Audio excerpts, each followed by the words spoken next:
Alors, des décisions qui secouent le monde et la France. D'abord, une décision de justice de la Cour de justice de l'Union européenne. Alors, je ne suis pas du tout fanat de la Cour de justice de l'Union européenne, puisqu'elle fait partie de l'Union européenne et que je veux quitter l'Union européenne et supprimer l'Union européenne. Mais quand ils se mangent entre eux, ça m'intéresse, car c'est contre la Commission européenne. Tout du moins une bonne partie de cette décision. Et ça, j'aime bien, quand ils se bouffent entre eux, hein, pardonnez-moi le mot trivial, mais c'est vraiment ça, hein, entre Cour de justice et Commission européenne. D'ailleurs, c'est la deuxième décision de la Cour de justice de l'Union européenne contre la Commission européenne. La première, c'était en juillet 2024, on en avait parlé, je vais vous rappeler ça.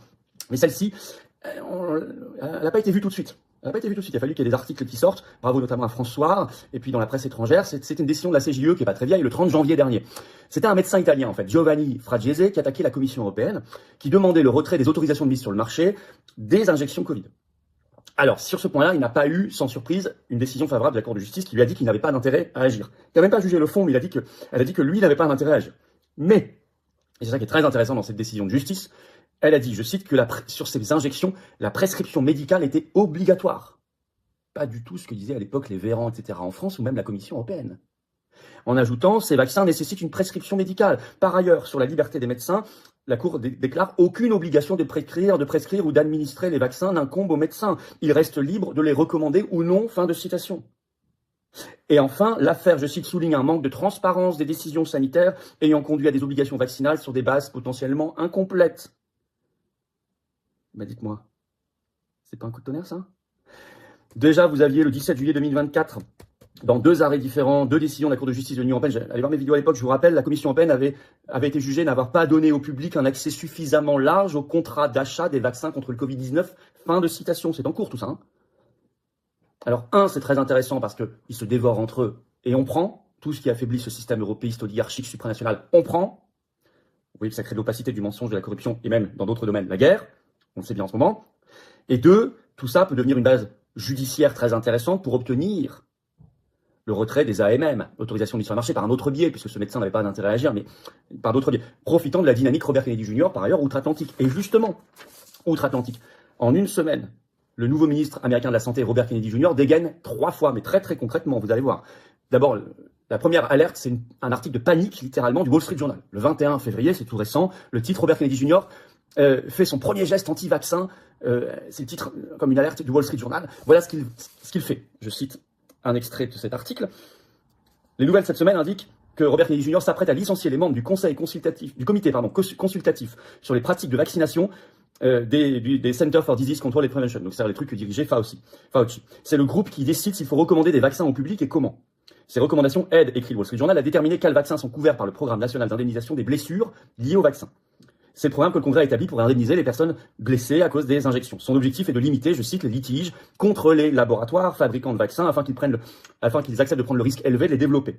Les plaignants ne peuvent poursuivre en justice que s'ils déposent d'abord des plaintes auprès des tribunaux spéciaux de vaccination et qu'elles sont rejetées. Pour vous dire très clairement, c'est très intelligent ce que fait Kennedy Jr. Ce qu'il veut, c'est enlever l'irresponsabilité des laboratoires. Aujourd'hui, il y a une structure aux États-Unis qui fait que vous ne pouvez pas directement porter plainte en justice contre un laboratoire si vous êtes une victime d'une injection. Et on sait que dans le Covid, il y en a plein. Ou si vous êtes proche d'une victime, parce que malheureusement, la victime est décédée, et malheureusement, il y en a plein aussi, vous devez d'abord aller voir une structure administrative qui va voir ou pas si vous pouvez engager la responsabilité judiciaire du laboratoire. Moyen de protéger Big Pharma. Alors on nous dit qu'il faut les protéger pour qu'ils investissent pour de nouveaux produits. Ils ont beaucoup d'argent pour investir. C'est moyen de protéger tout court, dans des accords qui sont quand même très opaques et qui sentent fort l'argent et la corruption. Il dit, lui, il va affaiblir ça, ce système-là. Alors il prend comme... Vous allez voir comme prétexte, mais à mon avis très vrai, je cite, Robert Kennedy Jr. cible les membres de ce comité pour des conflits d'intérêts présumés. Je cite, si le comité retire une recommandation de vaccin, elle pourrait être retirée du programme d'indemnisation des vaccins, ouvrir les fabricants à la responsabilité délictuelle de masse. Donc, il dit, il y a les conflits d'intérêts, je supprime tous ces gens-là, et je vais ouvrir donc la possibilité d'une responsabilité délictuelle de masse pour le grand laboratoire.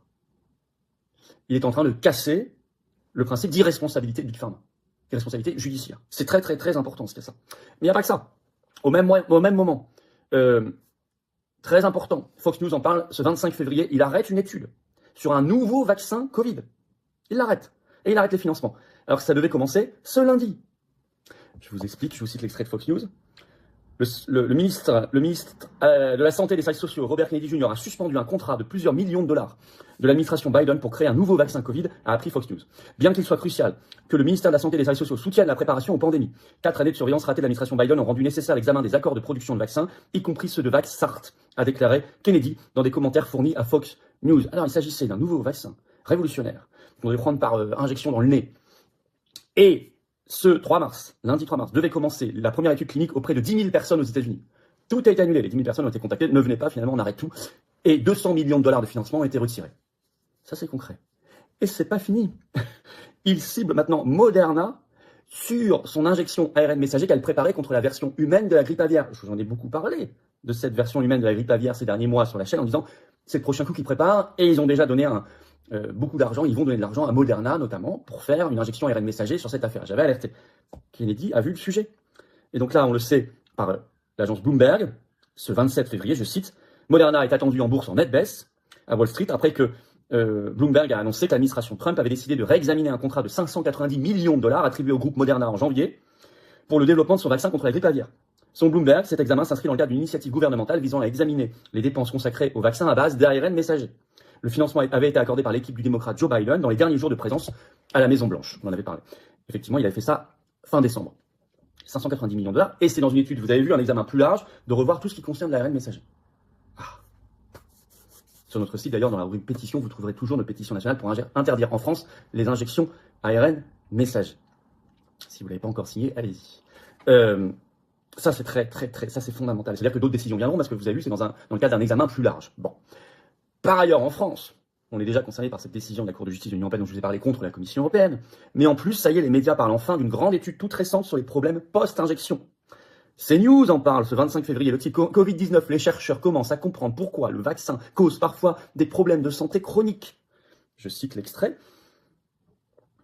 Un petit pourcentage de la population a présenté à la suite de la vaccination des symptômes chroniques et parfois inquiétants. Des chercheurs de Yale ont récemment fait des découvertes sur les raisons pour lesquelles certaines personnes ont souffert de ce trouble qu'ils ont baptisé SPV, syndrome post-vaccinal, rapporte le New York Post. Les premiers résultats de cette équipe ont permis d'identifier des schémas immunologiques potentiels propres aux personnes atteintes du syndrome de Stevens-Johnson. Je vous avais parlé de cette étude de Yale qui vient de sortir, elle est encore trop peu médiatisée. Je vous avais dit, aucun média français n'en parle. C'est fini.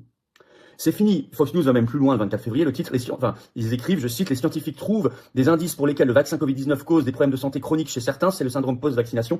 Je vous cite un extrait. En plus des protéines de pointe élevées, la fameuse protéine spike, d'autres facteurs pourraient augmenter le risque de syndrome post-vaccination. Il s'agit notamment de l'auto-immunité, des lésions tissulaires et de la réactivation du virus d'Epstein-Barr, EBV, ont écrit les chercheurs. Akiko Iwasaka est une immunologiste de renommée mondiale à Yale qui a longuement étudié le Covid et les vaccins Covid, a souligné Ziegel. Donc ce sont des gens de premier niveau qui ont fait tout ça.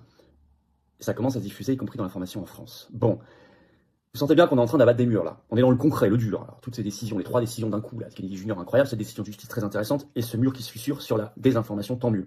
C'est un système qui, par ses mensonges, sa corruption et ses contradictions, va s'autodétruire. Mais il faut l'aider à s'autodétruire, à se détruire définitivement.